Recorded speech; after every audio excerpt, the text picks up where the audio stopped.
Okay, so today we're going to continue reading The Orphan of Ellis Island. We're going to start on chapter 6, but let's kind of go over what happened yesterday. Do you remember what happened with Dominic and his field trip to Ellis Island? He fell asleep in the custodial closet, right? Everybody left. And then when he woke up, everybody was gone. Okay, so how was he feeling? Scared? He was scared, right? So when he woke up and he went out into the museum and it was all dark, okay, what did he end up doing? What did he pick up? What was he listening to? A phone. Right, so he'd pick up the phones and he went down the line of all the phones, and the first one he picked up and he could listen to an immigrant that came to America and they told their story, okay? When he picked up that last phone after the flashlight had gone dead, what happened? He heard them say something back to him, right? Remember it starts out with the recording and it's normal and he's like, I'm so scared, please help me. And then in the end he said, yes, little one, I'm listening. Okay, so now he's like, OMG, what's gonna happen? Okay, so we're going to start reading on page 23. So on your packet in your binders, the one that looks like this, down here, I know it says Wednesday, but it's really Thursday. I want you to put page 23 because that's where we're starting to read today. All right, Dominic held his breath as his trembling fingers tightened around the phone. Had he really heard what he thought he heard? He pressed the receiver to his ear and waited. Were you talking to me? He finally managed to stammer. Yes, little one, the old voice replied. I'm talking to you. Dominic felt his heart pound in his chest. How could a tape recording answer his questions? Who was talking to him, and what did he want? As Dominic tried to unravel the mystery, the escalator suddenly gave out another loud groan. The sound of clashing metal echoed off the walls of the empty hall. I'm so scared, Dominic whimpered. I've never been so scared. I don't know what's happening. Try to be brave. I'm here with you now, and I won't leave you. And the voice on the other end promised. The old man's words enveloped him like an embrace. The voice was so calm and gentle that it gave him courage to speak. Who are you?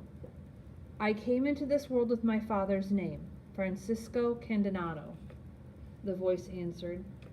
I know how you're feeling because I, like you, found myself lost and afraid at this very same building. Of course, that was many years ago.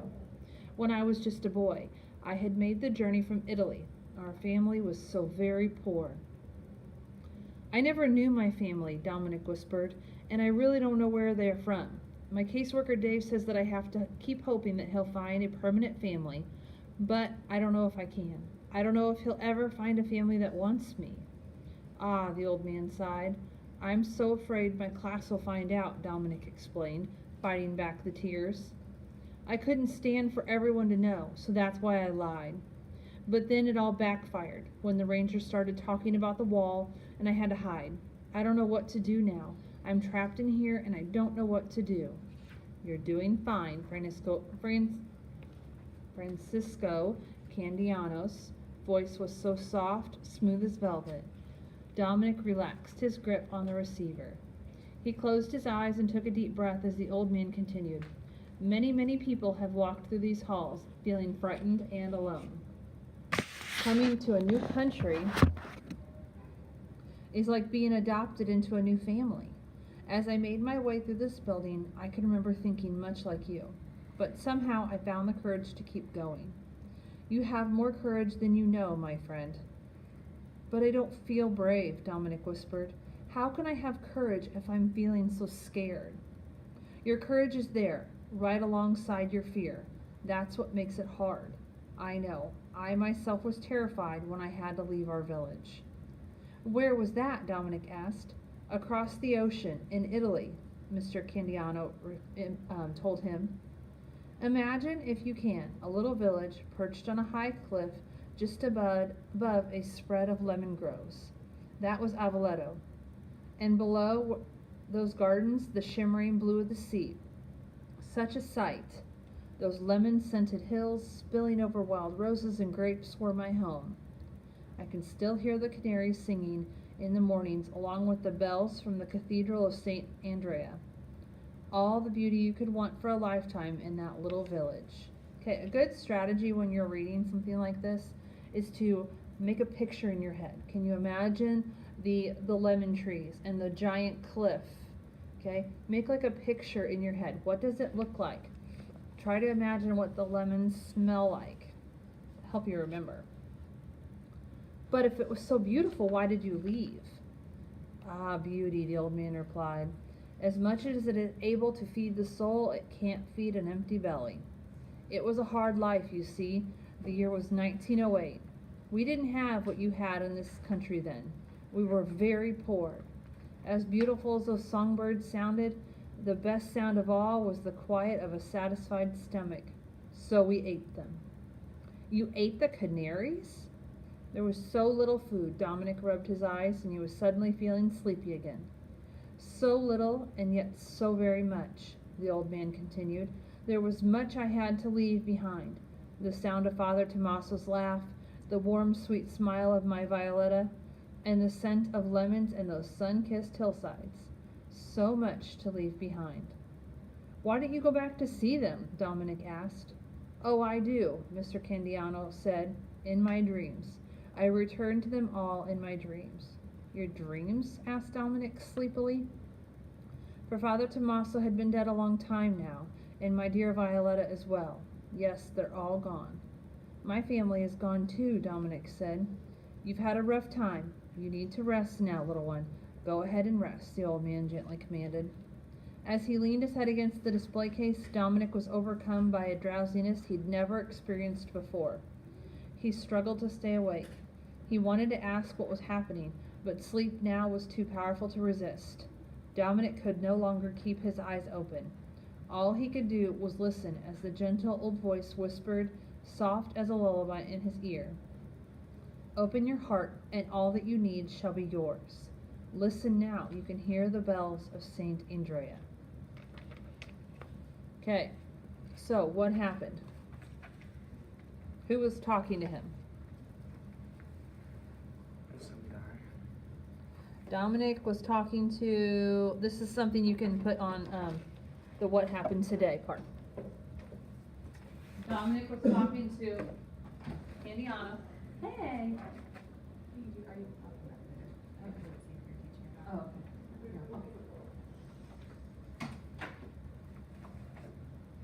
Candiano was the name of the old guy on the phone. Okay, so under today's date, put here's what happened today. Okay, so Dominic was talking to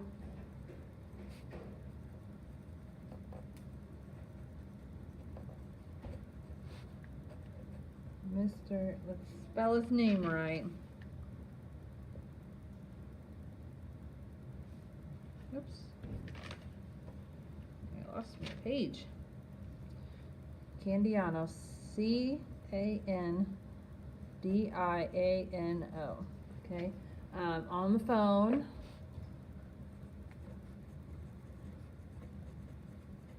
And he fell asleep.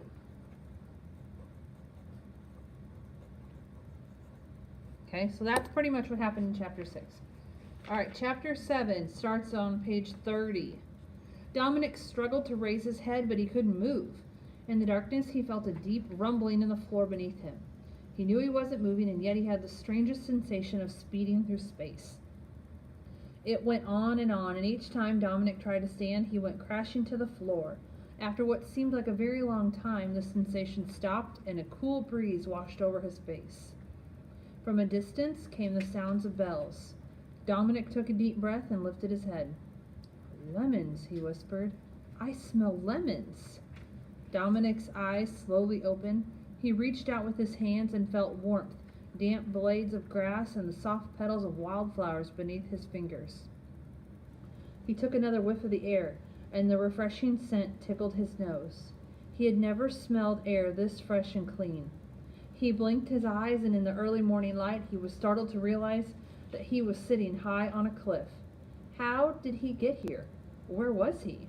As questions raced through his mind, Dominic scrambled to his feet and made his way to the meadow's edge to see the dazzling view before him. The terraced hillsides below were woven with a tapestry of tiled red roofs and whitewashed houses that clung to the cliffs. Buttery yellow wildflowers and scarlet poppies spilled over fence rows. All this was edged in crumbling stone walls that wove their way down the sparkling blue of the sea. As Dominic stared, the old man's words suddenly came back to him. All the beauty you could want for a lifetime was in that little village. So where was Dominic at now? In that little village. And what country was that little village in that the old man was talking about? Remember what country? No. He was in Italy.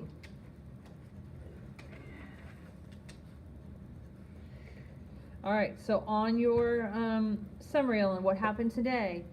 So you've already put Dominic was talking to Mr. Candiano on the phone and he fell asleep. And he woke up and he was in Italy in the village that he was talking about. Okay, so he woke up to the smell of lemons and he's looking over the hillside and he sees the sea. Okay, he's seeing the roofs of the houses in the village. Okay. Chapter 8 starts on page 32. Where am I? Dominic cried aloud. Where am I? If you get any closer to the edge of that cliff, you'll be in the sea, came a voice behind him. Dominic immediately recognized that the words he was hearing were in Italian.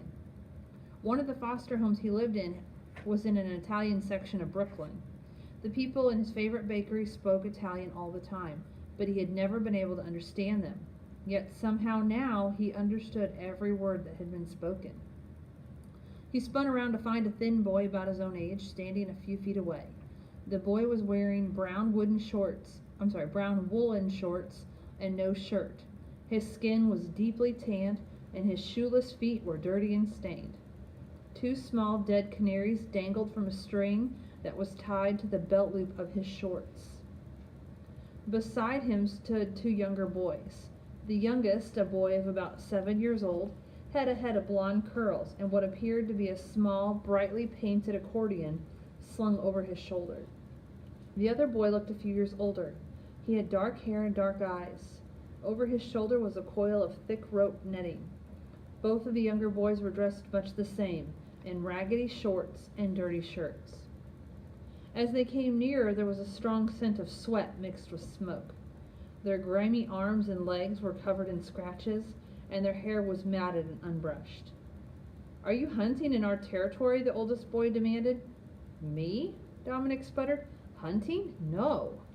He was equally shocked to hear his own words coming out in Italian. The 3 boys circled around him. "His clothes are strange," the youngest boy said, pointing to his t-shirt. "Did you paint that sea monster on your shirt?" "What?" Dominic asked, looking down at his Tyrannosaurus Rex on the front of his shirt. "No, it's not a sea monster, it's a dinosaur." The boys grew quiet as they stared. "What's a dinosaur?" the oldest boy asked. "I never met a kid who didn't know what a dinosaur was," Dominic answered. "Dinosaurs are animals that lived long ago in prehistoric times." He told them, "This one on my shirt is a T-Rex. He was one of the mightiest dinosaurs ever. Haven't you ever heard of a T-Rex?" The boys shook their heads. "Look how clean his hands are," the boy with the net on his shoulder said, picking up Dominic's hands and examining it. "He must have been the son of a padrone, one of the bosses." "What is your name and what village is your family from?" the older boy demanded. "My family?" Dominic was too dazed to make another story up. "They're all dead," he said. "My name is Dominic. I have no family, and I don't know where I am." On hearing this, the boys softened and looked at him with great sympathy. "Our village, Avoletto, is down there," the youngest boy said, pointing down the hillside through the grove of olive trees. Avoletto? Dominic tried to remember where he had heard that name before. There is no countryside like this in Brooklyn. We must be in an Italian neighborhood in New Jersey. Where had he heard Avoletto before? Do you remember who said Avoletto? The guy on the phone. The guy on the phone was talking about Avoletto. Okay, so he said something about Avoletto is gone now too. Okay, but the boys were talking about Avoletto being a village. So we'll find out who he was talking about later. New Jersey? The older boy repeated slowly. He shook his head. I have never heard of that village. But then I don't know all the villages in Italy, he said. Italy? Dominic whispered. Where else would we be? The youngest boy replied with a smile as 2 dimples appeared on his cheeks. Dominic was too stunned to answer. As he went over in his mind all that had happened that day, a chill raced down his spine. Do you know an old man who lives in your village? He asked. Avoletto is full of old men, the middle boy answered. They're the only men who are left here. They say that in some villages so many people have gone that there is no one left to light the lamps. They've all gone to America. America? Yes, they say the streets in America are paved with gold, the eldest boy told him. Then he turned to look over his shoulder. Violetta, he called. Violetta, where have you gone? Violetta, Dominic whispered. A beautiful name, eh? The boy's sun-tanned face broke into a wide grin. Wait until you meet her. She's a beauty. What is your name? Dominic asked. Forgive us for not introducing ourselves sooner, the boy said. These are my brothers. Antonio is 7, he said, pointing to the youngest boy with blonde curls and dimples. And this is Salvatore. I'm 10 years old, Salvatore announced as he adjusted the net on his shoulder. Dominic felt another shiver race down his spine as he heard the boy say, and I'm Francisco. Francisco Candiano. Where had he heard that name before? Who was the guy on the phone? The name? Mr. Candiano. Okay, and he goes, hi, I'm Francisco Candiano. So now what do we think has happened?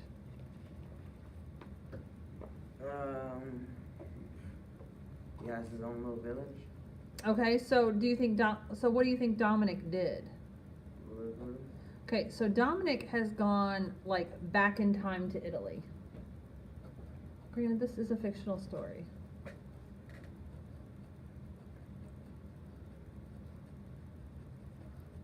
So on your reading summary, I want you to put that Dominic has gone back in time to Italy and met 3 boys.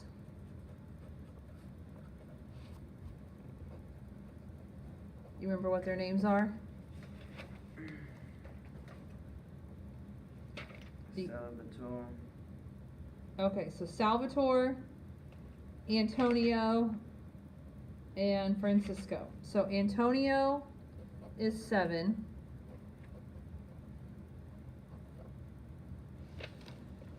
Salvatore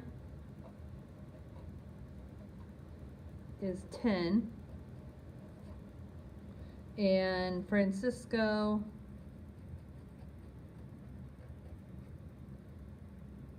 it doesn't say how old Francisco is, but he's the oldest. So on my reading summary, I'm just putting the names of each of the boys, and then next time I put how old they were, or approximately how old they were. So I put Antonio 7, Salvatore 10, Francisco, I just put oldest, because he's older than Sal, but we don't know exactly how old he is. Okay, I want you to, underneath the second one, it says, describe the setting of the story. Include location, time period, and socioeconomic characteristics. So, do you know what socioeconomic means? So it'd be like, are they rich or are they poor? So where is the story taking place now? Where are they at? Like a camp? Okay, so they're in Italy, Oh yeah. in a small village.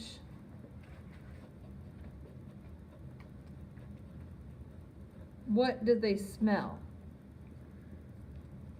What kind of plants and stuff are around them?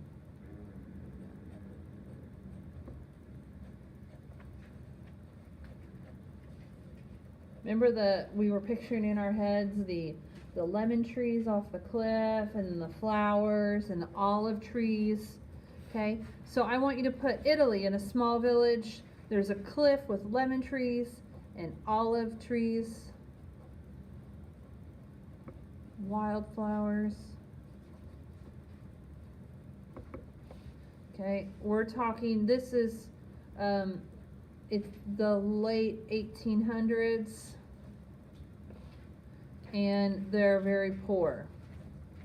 They're very poor. Uh-huh.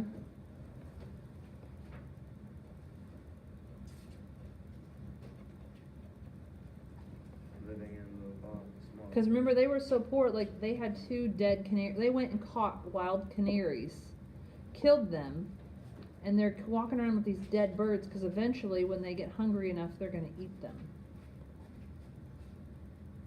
This is late 1800s, so there was no, like, government services to help these people.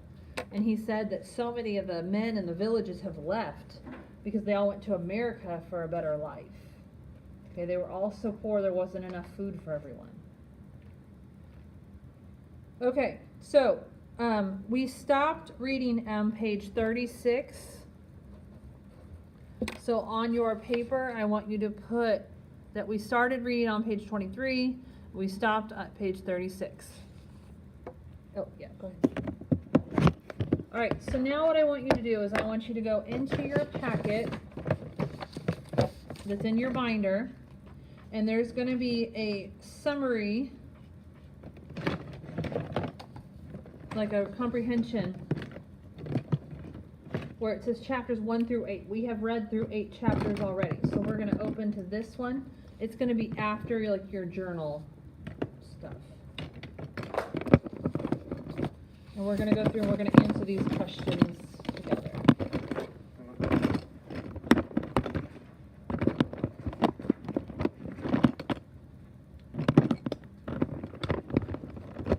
There you go. Okay, so what did Dominic find when he woke up? A phone. Huh? A phone, right? Okay, so when he woke up from the in the janitor's closet, what did he find? The flashlight, and that everybody was gone, right? Oh yeah, yeah. He found everybody was gone. That's what he found, right? Yes.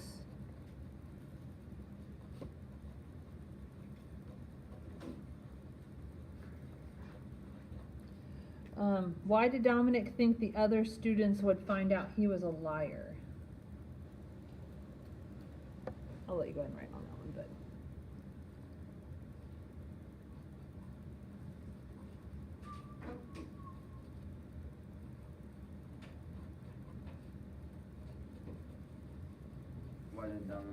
Why did Dominic think the other students would find out he was a liar? Why would he be lying? Remember, because he's like, oh yeah, my family's from Italy. Did he really know that for sure? Because he didn't think he had a name on the book. Right, he didn't think he had a name on the wall, so his family wasn't on the wall. So he thought for sure his class would find out that he was lying because of that.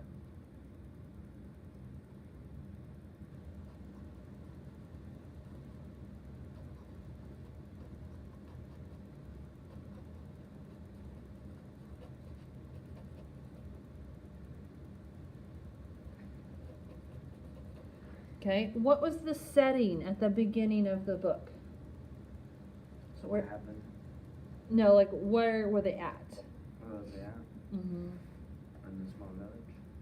Before Museum. the village. Think back to like the beginning yesterday. A museum. Okay, so they were at the Ellis Island Museum, or they were on the ferry to go to the Ellis Island Museum. Yep, that would be good. You could put Ellis Island, ferry to Ellis Island Museum. All those things would be acceptable.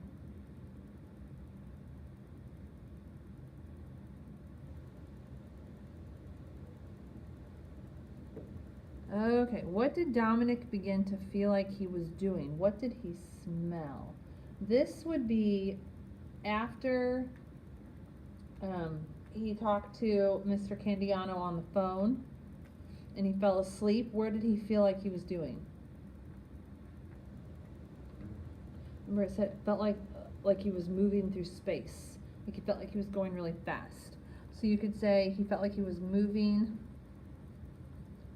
through space. And what did he smell? Lemon tree. Lemons, yeah. Falling through space. Mm-hmm.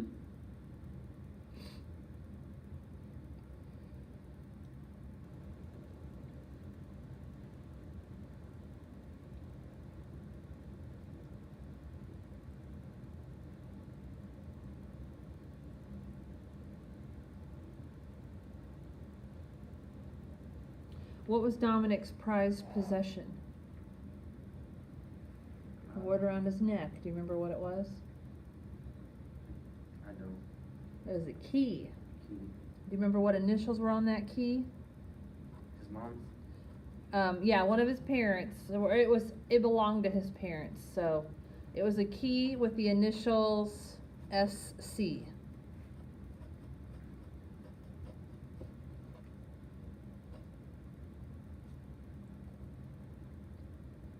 What answer did Dominic give when he was called on? So they're talking about the tour guide. When they're like, What's the initials? SC. Uh, What answer did Dominic give when he was called on? So when the tour guide was talking to all the kids on the ferry and she was like, "Where are your families from?" What did he say?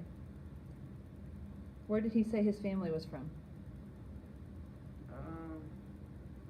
Remember what country? Ellis. Italy. Yep. So what answer did Dominic give when he was called on? Italy. He said his family was from Italy.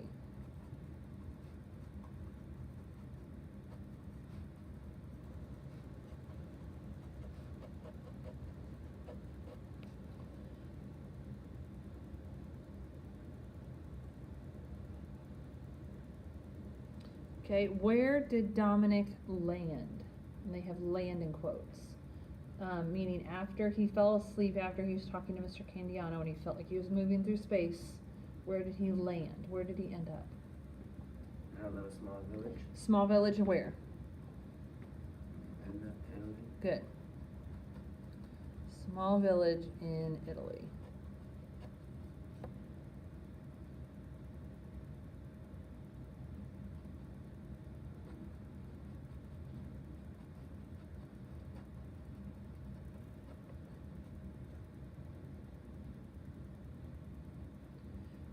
What was Dominic's family situation like? He was in foster. He was in foster care, so he had no family. His parents had died. He had no living relatives. So for number 8, you can just put he had no family.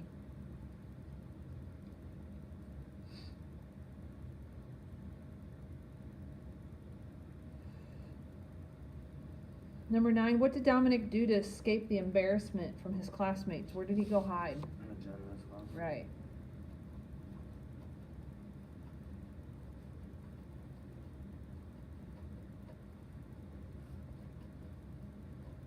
Hidden in a janitor's closet. Why did he panic? Why did he go into the janitor's closet? Because he didn't want everybody to know he didn't have no family. Okay, so he didn't want everyone to know he didn't have family.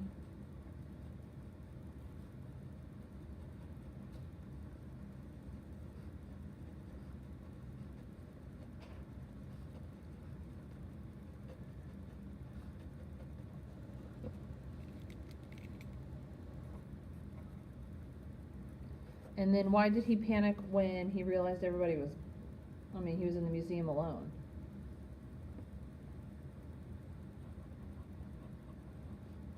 What did he think his teacher and classmates thought? When he was by himself. Yeah, so he's in there by himself and he's like, hey, did everybody forget about me? So he thought everyone forgot about him. Yeah.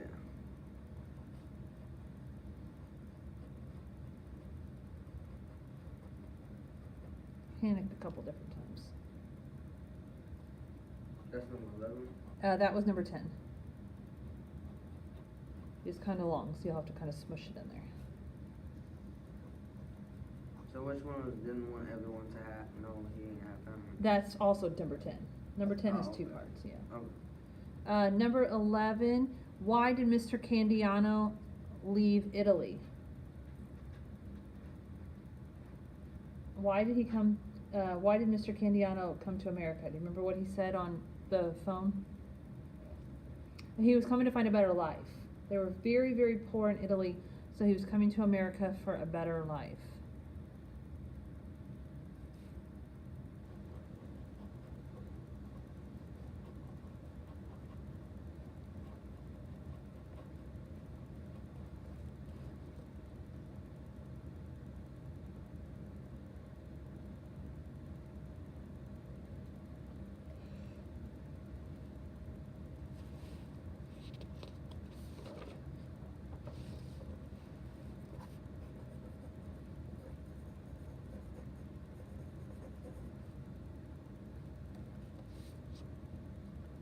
Okay, two more.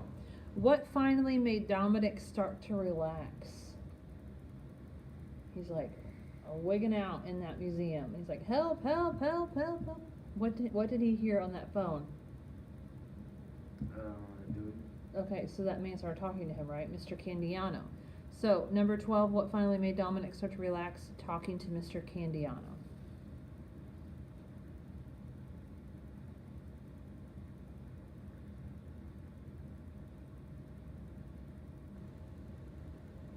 How you know that? Candiano. And then 13 is very repetitive to 12. With whom did Dominic have a conversation? To the next page. Who did Dominic have a conversation with? Mr. Candiano. Yeah.